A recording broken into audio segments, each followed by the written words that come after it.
Now it's time for me to put together my final project to submit for essay number 1, Thematic Structures in Children's Literature.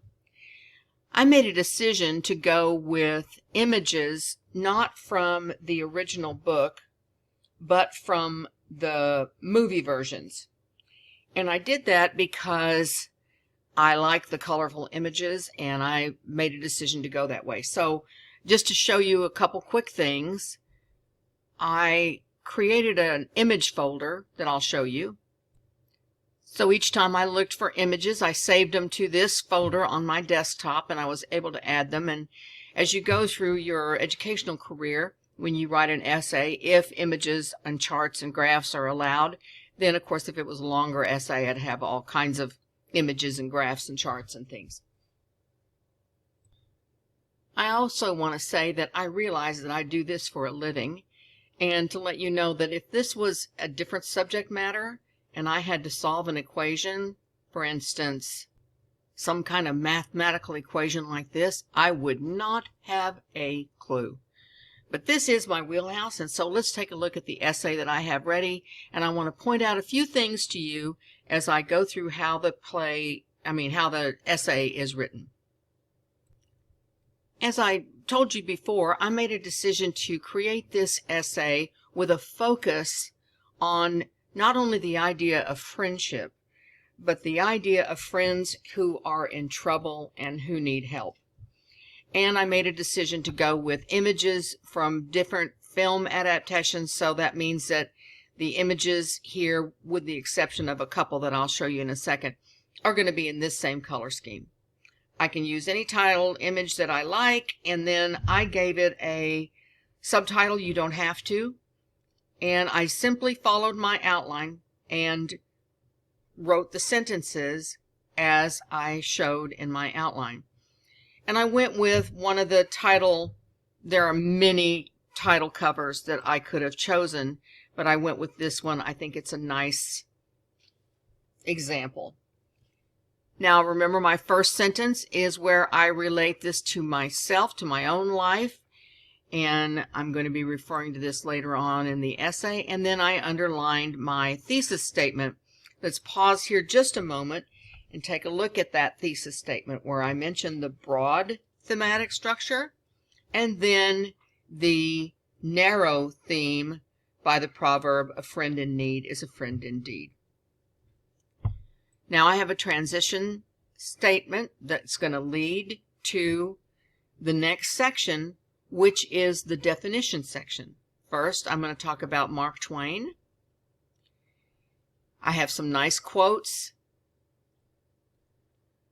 Mark Twain was born before the day where he could have done recorded interviews, so I had to find quotes wherever I could that worked in with what I'm writing about. All things go back to that theme.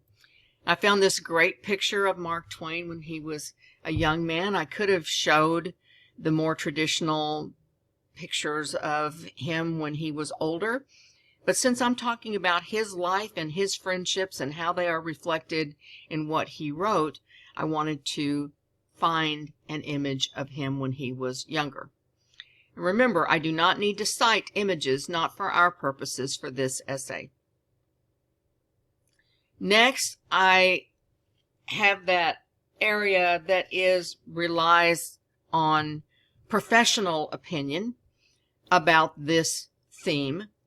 And so this is where I found that article. What's that doing? Oh, all right. And okay, I'm going to go with that. I don't think there's anything wrong with that sentence. But I'm going to pay attention to these things. Now, this was an image that I got from the film version, and it was very dark. So the image itself needed to have some help. So that is where I clicked on the image, and up here in Word is picture format, and I was able to go over here and do the corrections, and so that it's not, I like that one. It's not too bright, but it's good enough. And play with some of that kind of thing. So now I've got that here.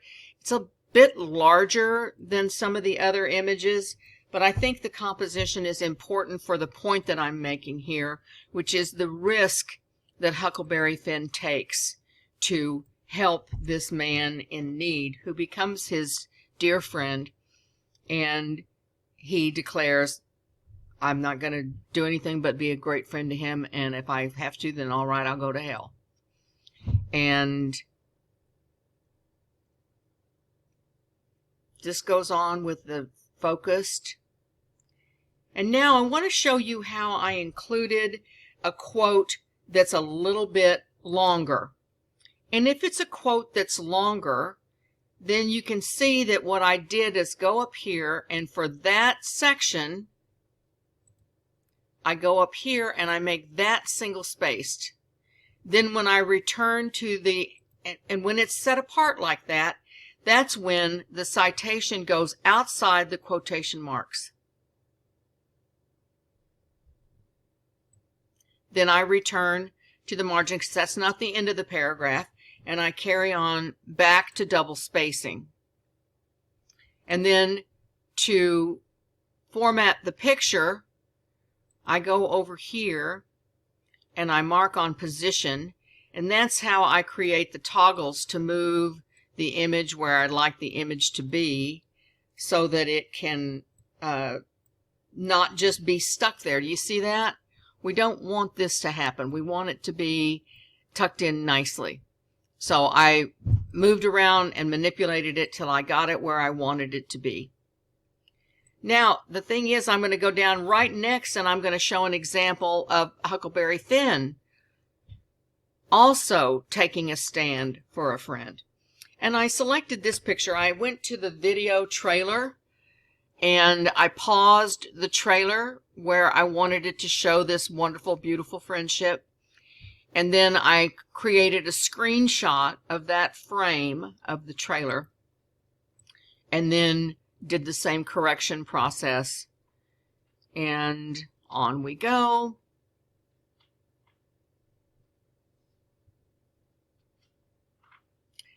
This is my conclusion, and as you had seen in the outline I did before, I had found kind of a quote that I don't really think worked as well. So I spent some time and I found Mark Twain's quote about friendships. And I really like that. Now I want to show you one thing I'm going to do because I want my essay to be gorgeous and pristine. So there's this little thing right here, which is called justifying the margins. And that's when the margins all come out here. But I have to be careful because I've got these images. So I'm going to try it in little sections, and I'm going to click that and see how pretty that is. Now I'm going to go back out here, and that went to the, but I do this in little sections because if I try to do the entire essay, it is never going to go well. So I'm going to go down here, just these two lines, like this. Then that went ahead and did it, didn't it? Okay. All right. That all worked out. And then I'm going to come down here and I'm going to do that to this. You don't have to do all this. It's kind of one of the things I like to do. So I'm going to finish that and I'll be right back. Okay. So I have justified all the margins and it looks all beautiful, and I'm going to give it one more look through. I'm going to read it out loud to myself to make sure it makes sense. Remember, if I have a quote that came from somewhere, I need to make sure I show where that is. I don't include a full URL. The reader just needs to know where to find the citation. So that's why I just put autobiography, because the reader knows to go to the works cited and find this resource if they needed to check my resources. And these page numbers come from the, well, actually they're marked in on the pages of the transcript. And then this, when I do these little, this, I just make it separate and then justify that margin so that it's really nice. I've got this image the way I like it. I can make it just a little bit bigger. And if I do that, then I messed up my pretty spacing, so I just want to make sure I do that. And just to point out, these images are in the same color scheme. They're a little bit different size, and that's okay. It all fits on the page. Nothing's straggling down or outside the margins. Now everything's good there. I've included a little anecdote from my own life where a friend was in need. And now I'm going to copy and paste the works cited. And again, when you all get to the university level, if your essay is much longer than 3 or 4 pages, then you want to make sure that the works cited is on a separate page. But for our purposes, for this essay, it's fine like this. There's that outline, and I do not require you to go back in and make the outline more detailed.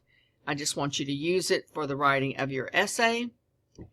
Now I've got it all set. So I'm going to go up here. I'm going to do File, Save As, and I'm going to save this as a PDF just as I showed you in the earlier assignment. And then I'm going to submit that PDF into the Submit Here page, making sure that I give myself credit for the drafts. I get credit for the outline one time. I get credit for drafts as many times as I wrote a draft. I get credit for those words. And now I've got it all set to go.